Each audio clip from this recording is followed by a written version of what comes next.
오늘 우리에게 주신 하나님의 말씀은 구약 성경에서 봅니다. 구약 성경 948조 전도서 2장 13절 말씀을 봉독합니다. 내가 보건대 지혜 곧 슬기로움이 우매 곧 어리석음보다 뛰어남이 빛이 어두움보다 뛰어난 같도다. 아멘. 오늘 우리는 성령님 아래 성경 위에 하나님의 말씀을 듣기를 원합니다. 오늘 여러분들이 주목하실 설교 제목은 지혜와 우매 완 첫 번째 시간입니다. 오늘 우리들이 그 설교 제목을 생각해 보면서 여러분들이 한 가지 살펴봐야 되는 것이 있습니다. 그건 그 구약의 잠언서와 그 전도서의 그 주요한 주제로 나오고 있는 개념이 지혜와 우매라고 하는 것입니다. 그래서 이것을 아가서와 함께 통틀어서 지혜문학이라고 부르기도 합니다. 지혜문학이라고 하는 것은 무슨 뜻인고 하니 인생을 지혜롭게 사는 길을 보여주는 책들이다. 그래서 이런 걸 통틀어서 지혜문학이라고 하고 있습니다.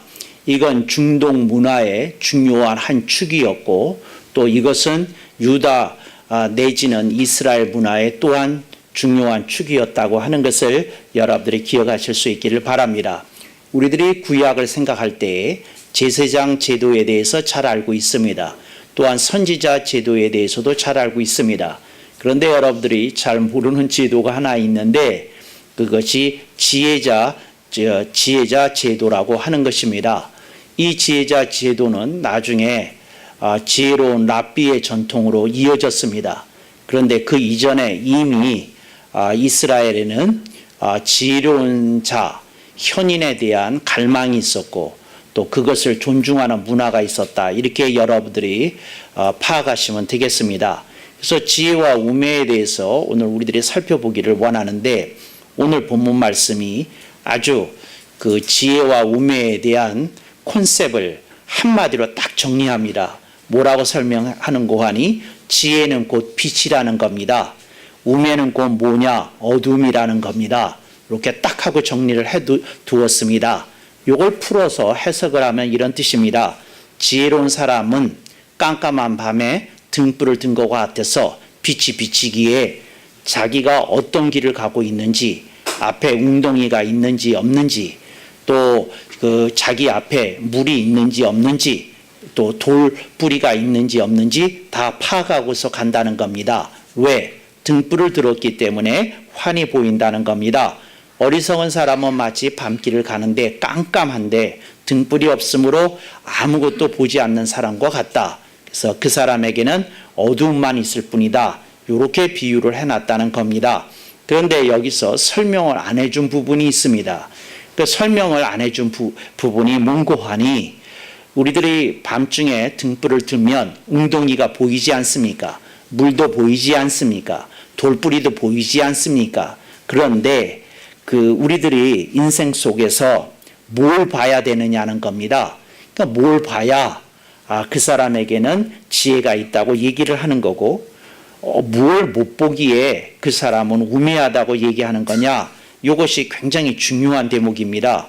그래서 여러분들이 이 구절을 읽으셨을 때 이런데 여러분들의 생각과 마음이 걸려서 머물렀다면 여러분들은 성경을 묵상할 수 있는 아주 기본 요건을 갖추게 되는 겁니다. 그래서 여기서는 그 결론만 얘기를 하고 과정만 얘기를 하지 그것이 콘텐츠가 뭔지에 대해서는 잘 설명을 하고 있지 않더라는 겁니다. 그래서 지혜로운 사람은 등불이 있는데 그 등불로 뭘 받느냐는 겁니다. 그 지혜의 빛으로 뭘 받느냐? 이제 이걸 여러분에게 한 4가지로 말씀을 드리려고 합니다. 이 4가지는 굉장히 중요한 것인데 아마도 설교자마다 생각하는 견해가 다를 수 있을 것 같아요. 내 생각엔 이겁니다 하고 어떤 설교자는 다른 리스트를 여러분들에게 제시할 겁니다. 또 다른 설교자는 다르게 제시할 겁니다. 근데 제가 오늘 제시하는 그 지혜로운 사람이 보는 것 이것에 대해서 여러분들이 한번 묵상을 해보고 여러분들이 제가 제시하는 리스트보다 더 타당한 게 있으면 알려주실 수 있기를 바랍니다. 또 방송을 필라델피아에서 보시는 분들은 새누리교회로 이메일을 보내주시면 되겠습니다. 그런데 지하 우매인데 그러면 뭘 받느냐? 첫째, 인생의 최종 목적지를 보고 사는 사람은 지혜가 있는 사람이고, 인생의 최종 목적지를 보지 못하고 사는 사람은 우매한 사람이라는 겁니다. 최종 목적지, final destination, 이걸 알고 살아야 된다는 겁니다. 근데 인생의 최종 목적지가 어디냐? 많은 사람들이 인생의 최종 목적지를, 예를 들어서 신앙이 없는 사람들은 죽음이라고 생각을 합니다. 그래, 내가 언젠가 살았으니까 또 언젠가는 죽는 날도 있겠지. 그리고 자기의 죽음이 인생의 최종 목적지인 것처럼 생각하는 사람도 있다는 거죠. 그러나 우리들은 예수 그리스도의 부활 신앙을 믿기 때문에 우리는 천국에서 다시 날 것을 분명히 믿습니다. 우리에게는 예수 그리스도 안에 있는 생명이 영생을 보장한다고 우리는 믿습니다. 그래서 우리의 최종 목적지는 땅도 아니요, 무덤도 아니요, 죽음도 아니요, 어디냐? 하늘나라인 줄로 믿습니다.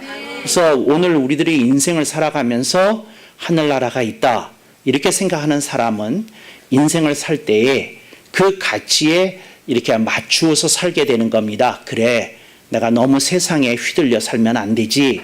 그래, 내가 하늘나라에서 받을 상급을 생각하면서도 살아야지. 그래, 내가 인생이 너무 이 땅에다가 함몰되어서 너무 지나치게 빠져서 살면 안 되지. 이렇게 살더라는 겁니다. 그런데 만약에 어떤 사람은 태어나면 죽는 거야, 죽으면 아무것도 없는 거야, 이렇게 생각하는 사람들은 인생의 최종 목적지를 이렇게 허망한 데다 두고 있기 때문에 거기에 맞춰서 살 수밖에 없더라는 겁니다. 제가 얼마 전에 좀 몇 년 됐네요. 그때 어떤 기사를 읽었는데 그 기사를 놓고 조금 열불이 났다고 그럴까요? 화가 났다고 그럴까? 그런 게 있었어요. 그게 뭐냐면, 이렇게 말기암에 걸린 분들 있지 않습니까? 이제 그런 분들한테 이제 어떤 잡지에서 이렇게 인터뷰를 했답니다. 근데 그 한 병원만 한 건 아니고 여러 병원을 돌아다니면서 이렇게 인터뷰를 했답니다. 근데 그 인터뷰한 내용의 조사 결과가 뭐냐면 이렇게 질문을 했다는 겁니다. 그래서 거기에 조건이 뭐냐면 의사가 1년 이내에 당신의 인생이 끝날 거라고 생각했던, 이렇게 판정이 내려졌던 사람들을 이제 인터뷰한 건데, 거기에 질문이 뭐냐면 이런 질문이에요. 뭐냐면 가장 먹고 싶은 게 뭡니까? 가장 가고 싶은 게 뭡니까? 가장 하고 싶은 게 뭡니까? 가장 아쉬운 게 뭡니까? 이런 질문을 한 거예요. 그랬더니 사람들이 거기다가 꼬박꼬박 내가 죽기 전에 먹고 싶은 건 이거예요. 그리고 3가지 쓰고, 내가 죽기 전에 가고 싶은 나라나 장소는 여기에요. 또 꼬박꼬박 쓰고 이제 그랬어요. 근데 내가 그걸 보면서 좀 열불이 났는 것은, 사람이 죽게 생겼는데 고작 하고 싶은 게 몇 가지를 더 처먹고 싶어요? 그렇게 평생 먹었으면 됐지. 먹는 건 좀 이렇게 내려놔도 좀 되지 않아요? 호응이 전혀 없어요. 여기는 호응이. 아니, 나는 그 단계는 뛰어넘은 것 같습니다. 이렇게 쓴 사람이 있어야 되잖아. 다 꼬박꼬박 죽기 전에 먹고 싶은 거, 실컷 먹고 싶은 거 다 썼어요. 다 썼어. 거기에 분명히 홍어회도 들어갔을 것 같아요. 분명히. 거기에 분명히 여름에 시원한 평양냉면 들어갔을 것 같아요. 그런데 그거 쓰고 싶냐고요. 평생 먹어왔는데, 그 먹는 거로 인해 병이 생겼을 터인데 좀 내려놔도 되지 않아요? 근데 이제 죽는 판이라고 그러니까, 남들 가는 스위스의 몽블랑 이딴 생각이나 하시고, 스칸디나비아의 그 아름다운 산림과 호수 이딴 생각이나 하시면서 거기다 또 나라를 써놓고 통계를 내고 그랬더라고요. 아니, 이제 내가 죽게 생겼는데, 내가 지금 이 우주보다 찬란한 나라, 하늘나라를 볼 사람인데, 그때 그런 데에 마음이 뺏겨서 되겠어요? 이 죽는 게 확정이 됐다 그러면? 그런데 가고 싶은 데 쓰고, 저건 데 쓰고, 그랬어요. 근데 그러고는 거기에다가 아쉬운 게 뭐냐 그랬더니, 그 아쉬운 리스트를 보고도 내가 열불이 났다니까요. 그러니까 뭐라고 썼느냐 하면 사람들이 하는 말이 이렇게 이제 죽게 됐는데 뭐라 그러냐면 자기가 대학을 못 갔대요. 그래서 거기다 쓴 사람이 그렇게 많대. 대학 공부 못한 거요. 뭐 공부 더 못한 거요. 뭐 그런 걸 쓴 사람이 의외로 많더라고요. 그래서 그런 아쉬운 게 뭐냐 그랬더니 공부를 좀 더 많이 못한 거, 책을 좀 더 많이 읽지 못한 거, 이런 가방 끈 얘기를 쓴 사람이 의외로 많더라고요. 사람들이 얼마나 학력이나 지식이나 이런 것에 대해서 이렇게 자격지심이 있었으면 그런 걸 썼을까? 뭐 이런 생각을 한 거예요. 아쉬운 게 뭐냐 그랬었더니 의외로 또 많은 사람이 그 얘기를 썼어요. 뭐냐면 좀 더 이렇게 부유하게 살지 못한 거에 대한 아쉬움을 꼽은 사람이 또 그렇게 많더라고요. 근데 죽는 마당에도 끝까지 내려놓지 못하는 것이 돈에 대한 집착이라는 걸 또 보여주는 거예요. 뭐 그런 얘기하면서 하여튼 뭐 여러 가지 썼어요. 그래서 제가 열불이 났어요. 아, 이렇게 사람들이 죽음 앞에서도 그 어떤 그림을 내려놓지 못하는구나. 끝끝내 그렇게 살기를 원하는구나. 이런 생각이 들었어요. 여러분, 인생의 최종 목적지를 보고 사는 사람은 그런 거 내려놓는 겁니다. 그런 거 제끼는 겁니다. 그래, 내가 인생이 그런 것도 좋지만 그래, 나는 최종 목적지를 보고 사는 사람이다. 내 가치관을 거기에 걸맞게 갖추고 나는 선별하면서 분별하면서 사는 사람이다. 그런 자부와 긍지가 신앙인에 있어야 되겠다는 생각을 해봅니다. 두 번째로 지혜로운 사람이 보는 게 뭐냐? 우매한 사람이 보지 못하는 게 뭐냐? 이게 굉장히 중요한 건데, 근데 여러분들이 이것의 중요성을 제가 누차 강론을 통해서 여러분에게 여러 차례 다른 기회에 집회를 통해서도 말씀을 드린 바가 있습니다. 그게 뭐냐? Next station, 다음 역입니다. 사람은 인생을 살 때에 지혜로운 사람은 다음 역을 보고 삽니다. 현재 내가 어떠한 위치에 있다, 어떤 상황에 있다. 그러면 내가 해야 될 것이 뭐냐? 이제 이게 생각이 다음 역이 보여야 되는 겁니다. 그런데 사람이 그 발전이 없다. 그 사람에게 향상과 진보가 잘 나타나지 않는다. 왜 그러냐 하면 다음 역을 보지 않고 살기 때문에 그렇습니다. 저는 아이들에게 꿈을 가지라고 하는 것에 대해서 좀 반대하는 사람입니다. 여러분, 꿈이 별로 도움이 안 돼요. 아이들이 가져야 될 것은 무엇인고 하니 다음 역이라고 하는 그림입니다. 내 현재 상황은 여기다. 그러면 내가 내 자신을 업그레이드 시키려고 하면 내가 여기에 목표를 설정하고 이리를 향해서 노력을 해야 되겠다. 내가 조금 이것을 인내하면서 극복해야 되겠다. 내가 여기에 도전을 해야 되겠다. 다음 역이 보여야 되는 겁니다. 근데 사람들은 뭐만 보냐? 자기가 원하는 그 종착역만 보고 삽니다. 여러분 그렇게 살면 안 됩니다. 여러분 그거 좀 내려놓으시고 종착역 가기 전에 당신이 거쳐야 될 역들이 굉장히 많다는 거 기억하실 수 있기를 바랍니다. 아이가 태권도를 받아요. 그러면 아이가 뭐가 돼야 되겠습니까? 아이가 그 어린이 1급이 되는 게 목표여야 되지 않겠습니까? 그런데 아이가 너 뭐 될래? 그랬더니 저는요 태권도 구단이 되는 게 그 꿈이에요. 글쎄 그런 꿈 갖지 말라니까요. 우선 어린이 1급부터 따고 그 다음에 어른이 돼서 어른 1단 따고 그 단계별로 올라가는 꿈을 가져야지. 지금 태권도 시작한 지 3개월 된 애가 저는 태권도 구단이 되는 게 꿈이에요. 그게 여러분 보기에 기특한지 모르지만 그것이 그 아이로 하여금 노력해야 되는 과정에 대한 제대로 된 그림이라고 하기는 어렵겠다는 겁니다. 그래서 여러분들이 조금 다음 역에 대해서 생각해 보실 수 있기를 바랍니다. 그러려면 여러분들이 서 있는 자리가 객관적으로 보여야 됩니다. 아하, 나는 이런 게 부족하구나. 아하, 내가 이런 걸 좋아하는구나. 아하, 그런데 내가 지금 그 방향으로 가려고 그러면 이렇게 노력하고 다음에 이렇게 가야 되겠구나. 이것이 보여야 되는 줄로 믿습니다. 근데 여러분의 자녀가 아직 구구단도 배울 나이가 아닌데 이 아이는 이 다음에 수학 퀴즈 대회에 나가서 수학왕이 되었으면 좋겠어요. 이렇게 생각하는 거 너무 앞서가는 거고 그게 결코 지혜로운 길이 아니다 하는 것을 말씀을 드립니다. 성공하지 못하는 사람의 특징이 뭐냐? 다음령이 불분명해요. 이 사람들은 언제나 큰 꿈만 가지고 있더라는 것이죠. 여러분이 사업에서 성공을 해야 되겠다는 큰 그림이 있을지라도 여러분 그 그림 잠시 내려놓으셔야 됩니다. 내 사업이 이러이러한 상태에 있다. 내가 다음에 노력해서 가야 될 다음 역은 여기다. 이렇게 그 그림을 그리시고 움직이실 수 있기를 바랍니다. 이게 뭐냐? 지혜 있는 사람의 모습이요 행태입니다. 근데 이게 안 되는 사람이 뭐냐? 이게 우매한 사람의 모습이요 행태더라. 이걸 여러분들이 꼭 기억하면 좋겠습니다. 여러분, 아이가 연필을 샀습니다. 그러면 제일 먼저 해야 될 일이 뭡니까? 다음 역이 연필을 깎는 겁니다. 왜 아멘을 하나 하시는지 모르겠어요. 난 이유를 모르겠어요. 연필을 샀으면 연필을 깎아야죠. 그게 다음 역이지요. 나는요, 그저 한글로요, 글씨를 제일 이쁘게 쓰는 사람이 될 거예요. 이 펜슬을 사용해서. 글쎄, 그건 한참 후 얘기고, 연필부터 깎을 수 있기를 간절히 당부드립니다. 그래서 여러분들이 하나하나 다음 역을 그리시고 나가는 사람에게 하나님이 은총을 더하신다. 그걸 말씀을 드리고 싶습니다. 세 번째, 지혜로운 사람이 보고 사는 게 뭐냐?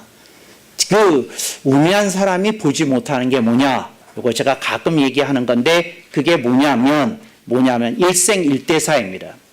저는 모든 사람이 이 세상에 태어난 건 하나님이 그 사람을 통해서 하시고자 하는 일이 있다고 분명히 믿습니다. 저는 모든 사람에게 미션이 있다고 분명히 믿습니다. 저는 그 사람에게 하나님이 주신 라이프타임 프로젝트 혹은 라이프타임 미션이 있다고 생각을 합니다. 이 말의 의미는 뭐냐면 그 사람이 이 세상에서 수많은 일을 하겠지만 얘야 네가 이 세상에 태어났다면 요거 한 가지는 잘하다가 오면 좋겠다 하는 하나님의 기대가 있다고 믿습니다. 그래서 이 말의 뜻은 이게 어떤 사람이 태어났으면 한 가지 일만 하다가 그 천국에 오라 그런 뜻으로 제가 지금 말씀드리는 게 아닙니다. 사람의 인생을 살펴보니까 성경 속에서 살펴보니까 하나님이 원하시는 게 있더라고요. 그게 뭐였을까요? 솔로몬에게는 솔로몬 성전의 건축이 하나님이 원하시는 일생일대사였을 것입니다. 그 다윗 왕에게는 하나님이 원하시는 일생일대사는 이스라엘의 12대 지파를 연합해서 강력한 국가를 세우는 것이 다윗 왕을 향하신 하나님의 일생일대사였다고 생각합니다. 또 그 아브라함을 향해서는 이스라엘이라고 하는 민족의 토대를 이렇게 세우시도록 하나님이 미션을 준 것이다. 저는 그렇게 생각합니다. 노아는 방주를 이렇게 지으면서 그거를 통해서 무생물들을 보호하고 보존하도록 하는 뜻이 있었다. 이렇게 생각이 되어집니다. 그런데 노아가 방주 짓는 일만 했겠어요? 여러 가지 일을 했겠죠. 그렇지만 노아의 인생을 통해서 두드러진 것은 방주 사역이었다. 이렇게 결론을 내도 큰 무리가 없을 것이라고 여겨집니다. 저는 모든 사람에게 하나님이 주신 미션이 있고 프로젝트가 있다고 믿습니다. 그래서 여러분들이 여러분 자신을 보면서 그래 나에게 하나님이 죽기 전에 그 어떤 일을 하다가 오라고 하시는 것이 무엇일까? 그걸 여러분이 찾으셔야 됩니다. 그걸 여러분이 받으셔야 됩니다. 그것을 여러분이 깨달으셔야 됩니다.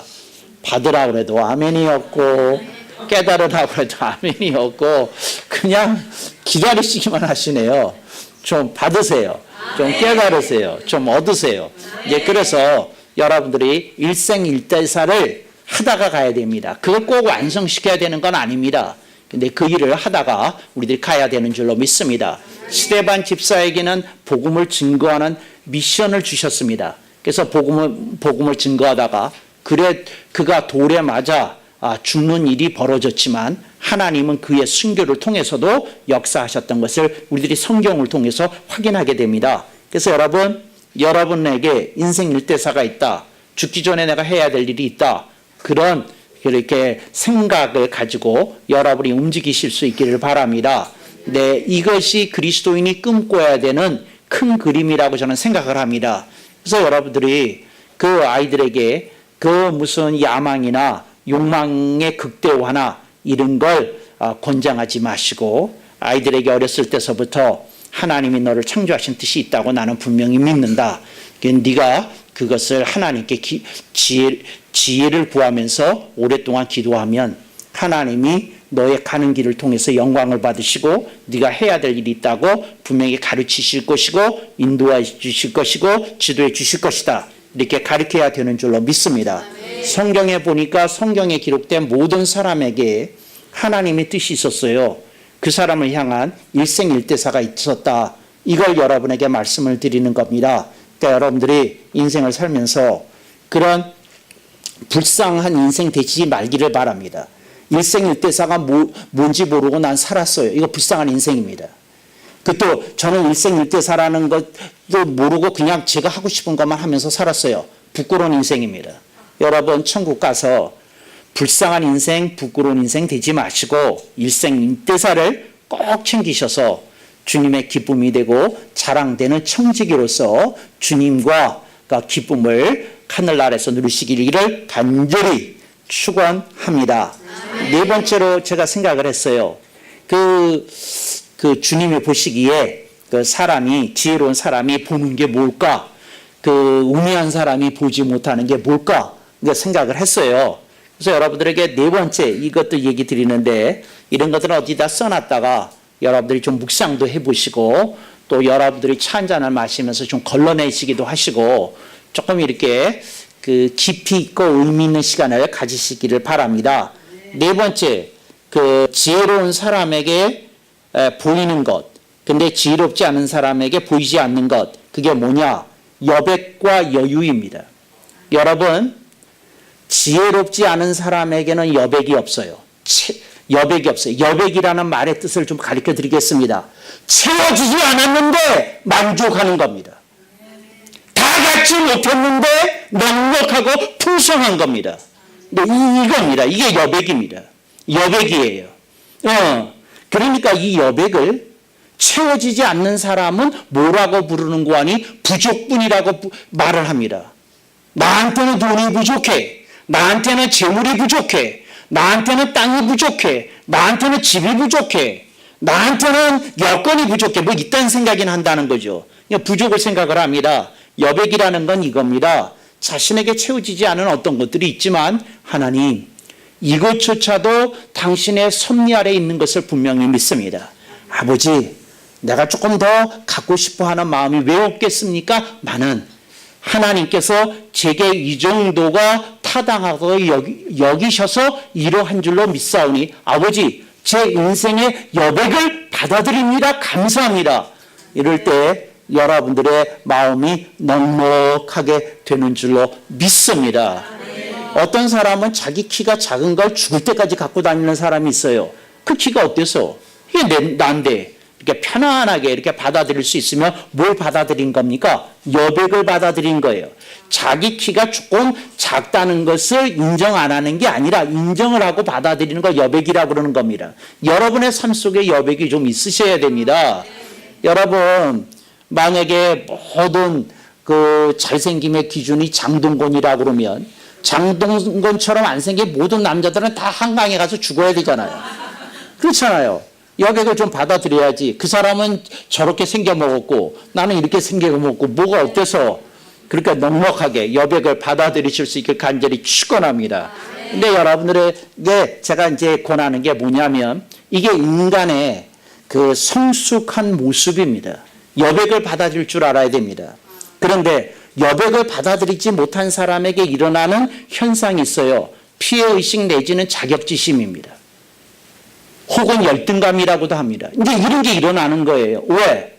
이거 부족하고 결핍됐다는 걸 받아들이기가 너무너무 힘드니까요. 그렇게 생각할 게 뭐 있어요? 여러분, 그 친구들이요, 이제 그 다른 친구하고 사귀어서 친해지지 않습니까? 그럼 그 집을 들락날락 하게 되지 않습니까? 그러면 아이들의 눈에 제일 먼저 보이는 게 뭐냐면 자기 집에 부족한 것이 보입니다. 아, 이 아빠는 이렇게 한 달에 한 번씩 그 가족들을 데리고 어디 저 야외에 나가서 고기 먹고 노네?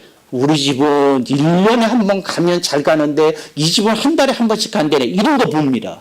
이런 거 봐요. 거기 가서 보니까 뭐 그 자기 집에 있는 건 안 보이고 없는 것만 막 봐요. 그런데 그때 아이가 여백이 생겨야 됩니다. 그래, 친구야, 너는 그렇게 살고 나는 이렇게 산다. 이런 마음이 생기면 이게 여백입니다. 여러분, 다른 사람 부러워하지 마시고 침 흘리지 마시고 그냥 여백을 받아들일 수 있기를 바랍니다. 그래서 제가 아이들한테 그렇게 얘기합니다. TV에서 예능 프로 보지 말라고. 그거 봐서 뭐 하겠어요? 그냥 여러 가지 연출된 거나 잔뜩 보여주더구만. 그런 거 보지 마시고 그냥 저 사람은 저렇게 살고 나는 이렇게 산다. 그리고 주 안에서 여러분들이 기쁨과 즐거움을 만끽하실 수 있기를 바랍니다. 여백이라는 거 하는 건 모자란 부분을 내가 그 넉넉한 마음으로 품어주는 겁니다. 이런 여백이 여러분의 삶 속에 있기를 간절히 바랍니다. 어떤 집에 가서 찻잔을 보는데 그 주인이 그러더래요. 아, 이게 그 영국 왕실에서 쓰는 것과 똑같은 납품을 했대나 그런 티 세트라고. 근데 한 잔에 120만 원짜리라고 그러면서 거기다 커피를 내주더래요. 근데 그런 다음부터 집에서 커피잔이 보기가 싫더라는 거야. 커피 맛도 없고. 무슨 상관이야? 무슨 상관이야? 내가 내 입에 들어갈 커피를 담고 있는 커피잔이 이 세상에서 가장 비싼 커피잔이지. 그게 무슨 상관이야? 나하고 아무 상관이 없구만. 여러분 그런 거 상관하시지 마세요. 그래, 너는 너대로 살아라. 나는 나대로 산다. 이 잔이 제일 예쁜 거지. 그리고 딱 마실 수 있길 바랍니다. 이게 여백이고, 두 번째 제가 여유에 대해서 말씀을 드리는데, 여유라는 건 이런 겁니다. 사람이 각박해지지 않는 겁니다. 여유라는 건 무엇일까요? 내가 다른 사람에게 베풀 수 있는 마음입니다. 여러분, 여유가 있는 사람이 다른 사람에게 차 한 잔이라도 사줄 수 있습니다. 다른 사람에게 껌 하나라도 나눠줄 수 있습니다. 이게 여유가 있는 거예요.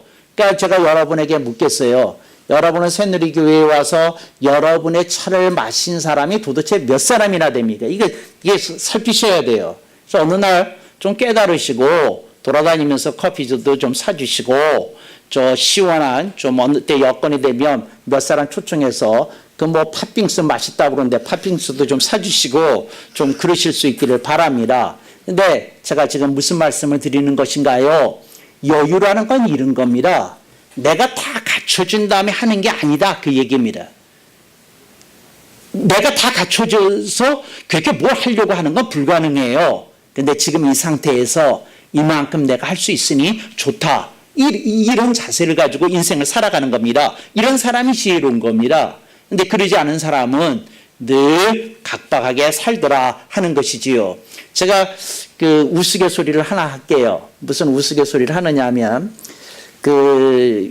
제가 어렸을 때 보면 동네에서 잘 사는 집이 있어요. 양옥으로 돼 있고 막 살고 이제 그런 집이 있지 않습니까? 그리고 뭐 집서부터가 이렇게 티가 나서 이렇게 섞여 있어요. 지금은 많이 달라져서 아예 부자 동네, 부자 아닌 동네 이렇게 동네가 나눠지지만 옛날에는 한 동네 안에 그냥 다 있었어요.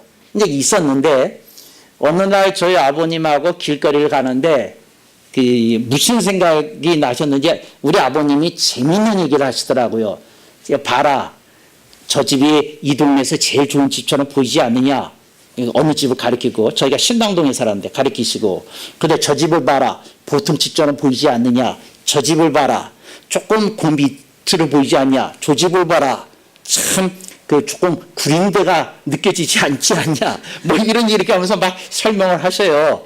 그래서 제가 무슨 말씀을 하시려고 일어나 그랬더니 아빠 왜 갑자기 집 얘기나 하세요. 그랬더니 잘 보라는 거예요. 그러면서 하는 말이 네가 저 가장 좋은 집에서 떡 하나 뭐 냉수 한 잔 얻어먹은 일이 있느냐. 생각해보니까 없어요. 근데 나한테 뭐 떡이라도 주고 뭘 했던 집은 우리 집 옆에 있는 못 사는 집이나 뭐나 집에 뭐 갖다 주고 그랬어요. 그러면서 하는 말이 저 집 생각할 것 없다. 너한테 도움이 안 되는 집이니까. 여러분, 내가 그때 많은 걸 깨달았어요. 무슨 깨달았느냐 하면 아하, 사람이 조금 못 살아야지 문을 열고 사람을 들이고 사람한테 뭘 퍼주는구나. 그렇습니다. 여러분 동네에 부자 동네에서 어느 날 그분들이 문을 쫙 열고 오늘 여러분에게 시원한 생수를 10통씩 지나간 분에 나눠드리겠습니다. 그런 적 있어요? 없어요. 그나마 생수라도 주고 그러는 건 그냥 여러분이 흔히 만날 수 있는 이웃들이 그런 걸 하는 거거든요. 이걸 통해서 여러분이 뭘 깨닫게 됩니까? 아하, 여유라고 하는 건 재물에서 나오는 게 아니구나. 여유라고 하는 것은 그 사람이 갖고 있는 넉넉함에서 나오는 거구나. 이걸 깨닫게 되는 것이지요. 그래서 여러분, 이게 지혜로운 인생입니다. 내가 여유가 있는 만큼 다른 사람에게 무엇이 나올 수 있는 겁니다. 근데 여러분이 여유가 없으면 아무것도 안 나올 거예요. 그래서 어느 날 여러분들이 자녀한테 그 성적 조사만 하지 말고 이런 호구조사 들어가야 됩니다. 너 용돈 받은 거 가지고 그 지난 학기에 친구 몇 명에게 빵 사준 일이 있냐, 아이스크림 사준 일이 있냐, 이런 거 물어봐야 됩니다. 근데 여러분들의 자녀가 친구한테 빵 한 번 사준 일이 없고 사탕 하나 나눠준 일이 없고 그러면 여러분 걱정하셔야 됩니다. 그 자녀가 이 다음에 성공을 할 겁니다. 그렇지만 엄마 아빠에게도 퍼주지 않을 겁니다. 왜? 같이 노는 친구들한테도 뭐 빵 하나 나눠주지 않는데 이 다음에 무슨 아빠 엄마에게 국물이라도 있겠어요? 없습니다. 이런 거 빨리 키워줘야 됩니다. 이거 나눠주도록 모아주도록 막 이렇게 그래야 됩니다. 이게 참 그런 거죠. 그래서 제가 가끔씩 궁금해요. 윤준애가. 뭐가 궁금하냐면 윤주가 많이 나눠줄까? 똑똑한 윤주가.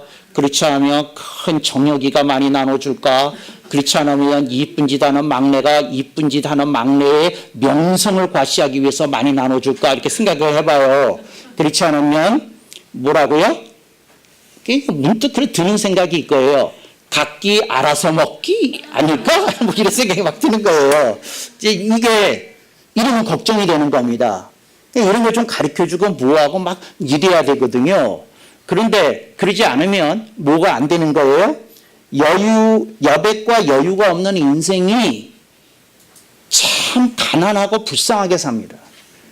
여러분, 이게 재물에 의해서 나오는 게 아니에요. 아멘 없을 줄 알았어. 여러분은 재물에 의해서 나온다고 생각을 해. 이게 절대 아니야. 절대 아니야. 여러분, 내가 묻겠어요. 여러분 친척 중에 가장 잘 사는 집은 만나기도 어려워. 만나기도 어려워. 근데 여러분하고 비슷하게 사는 집이 그래도 떡 하나라도 나눠줘. 왔다 갔다 하고. 여러분이 그걸 기억해야 돼요. 그게 무슨 차이냐?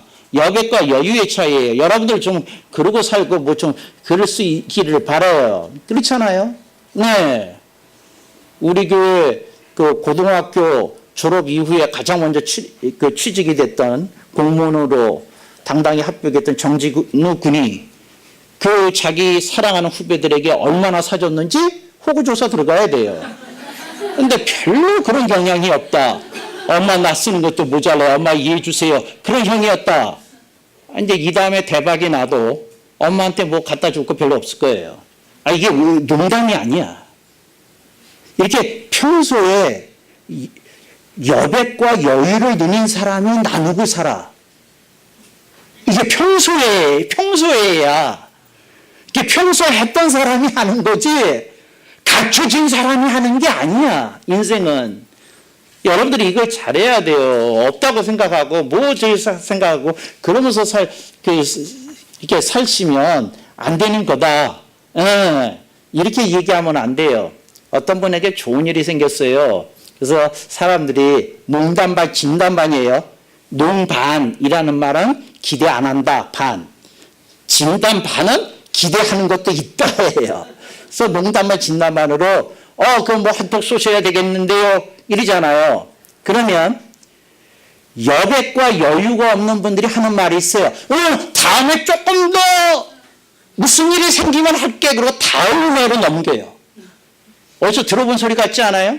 여러분이 해본 소리 같지 않아요? 다음에 뭐 한대요. 그런가? 그럼 내가 지금 아이스크림을 쏠 테니 드시겠는가? 이런 말이 나와줘야죠. 이런 멋있는 말, 아멘이 안 나올 줄 알았어. 하여튼, 아멘 나오기 힘들어. 하여튼, 여러분들이 좀 그렇게 사세요. 그렇게. 뭘 그렇게 아끼고 사느라고 그런지 모르겠어요. 여러분들이 정말 그렇게 살찌면 안 된다. 그래요. 아낀다는 말의 뜻을 아십니까? 아니, 정말. 아낀다는 말이 무슨 말인지는 알아요? 아낀다는 말이, 여기 봐요. 아낀다는 말이 뭐냐면, 그게 재밌어요. 아낀다는 말이 뭐냐면, 끼다잖아요. 끼다가 뭐냐면, 끼고 산다는 거예요. 그 끼다가 뭐라고요? 끼고 산다는 거예요. 아가 뭔지 아세요? 남주기 아쉬워서. 아쉬워서 끼고 산다가 줄여서 아낀다야. 남주기 아쉽대. 그래서 끼고 산대. 그래서 지갑에 2만 원이 아직 남아있어. 그거 좀 사줄까? 그러다가, 아껴. 이게 아쉬워서 끼고 산다는 거야. 여러분, 좀 그렇게 아끼지 마세요. 조금 넉넉하게, 조금 이렇게 좀 재밌게 사셔요. 여러분, 이 세상에서 제일 재미있는 게 남한테 차 한 잔 사주는 겁니다. 이게 되게 재밌어요. 굉장히 고소한 맛이 있어요. 근데 전혀 아멘이 없네. 안 해봤으면 뭐 모르죠. 어떤 분이 이런 실화가 있어요. 이건 실화인데 어떤 일이 있느냐면 어떤 집에서 무슨 잔치를 하는데 목사님 불러다가 이제 기도를 받았나 봐요. 그랬는데 아이가 그 집에서 이제 무슨 돌잔치지 무슨 잔치를 했는데 하여튼 8살인가 7살 된 애가 목사님한테다가 툭 하고 말을 했대요. 뭐라고 말을 했느냐면 목사님은 언제 한턱 쏘는데요? 그랬대요. 그러니까 아이가 생각했을 때 목사님은 늘 얻어만 먹는 분이다. 이런 인식이 있어가지고 이렇게 탁하고 던졌대요. 그랬는데 목사님이 하시는 말씀이 이 괘씸한 놈 같으니라고 버르장머리 없는 놈 같으니라고 말은 안 했지만 그런 마음을 품었대요. 근데 목사님이 이제 집에 돌아와서 가만히 생각해 보는데 내가 정말 부족하긴 하구나. 내가 정말 인생을 정말 불쌍하게 사는 사람이구나. 그런 생각이 들었대요. 여러분, 내가 여러분한테 얘기합니다. 여러분은 그런 목사처럼 살면 안 됩니다. 여러분들은 기쁘게 나눠주고 그리고 퍼주고 그 속에서 인생의 재미를 느끼시는 그런 삶이 되기를 바랍니다. 그게 뭐라고요? 여백과 여유다. 그런 말씀을 드리고 싶습니다. 사랑하는 교우 여러분, 이게 지혜로운 자의 길입니다. 여러분이 그 길에서 주님의 큰 기쁨 되시기를 축원하고 권면합니다. 아멘. 억만 번.